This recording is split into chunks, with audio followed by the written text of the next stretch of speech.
This is your first report as the Auditor General. At Parliament today, officials from the Auditor General's office handed over the annual audit report for the year ended 2024 to the Deputy Speaker of Parliament, Thomas Tayebwa, in a meeting.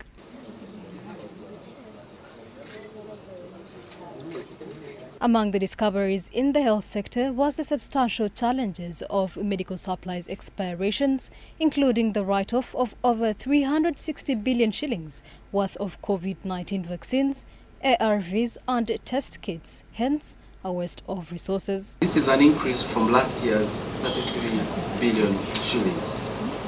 This represents a significant waste of resources that could have been served or saved or utilized given the pressing healthcare need. The Auditor General also noted the need for urgent interventions to fully operationalize the medical utilities that remain underutilized. An example was the Mulago National Referral Hospital's ICU equipments that has for so long stood out without change. The situation in hospitals requires intervention. Mulago National Referral Hospital's ICU is operating only 15 beds out of the 27, which is just 56% of its capacity due to staff shortages. Critical equipment remains unutilized in several hospitals because of lack of trained personnel to utilize or operate them. The Health Infrastructure Department of the Ministry of Health requires annually about 20 billion shillings for equipment maintenance, but is only allocated 1.8 billion. Based on the Auditor General's verification of the Treasury Memorandum, out of the 2,803 recommendations made by the accountability committees, they noted that only 31% of the recommendations were fully implemented, 35% partially, and 34% not implemented at all.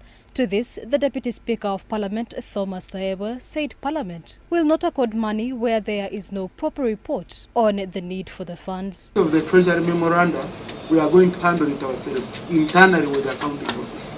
And we shall be bringing this to the attention of the leader of government business, that we are going to be very, very tough when it comes to implementation of the recommendations of the Auditor General as adopted by Parliament. We cannot continue sitting and making declarations and they are not implementing.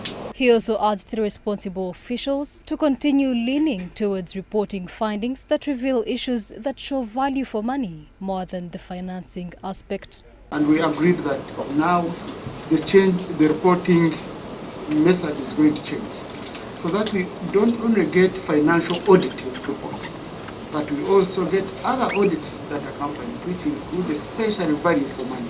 You are going to make our work much, much easier as a Parliament, because now when you give us a value for money audit report, it means we shall go deeper.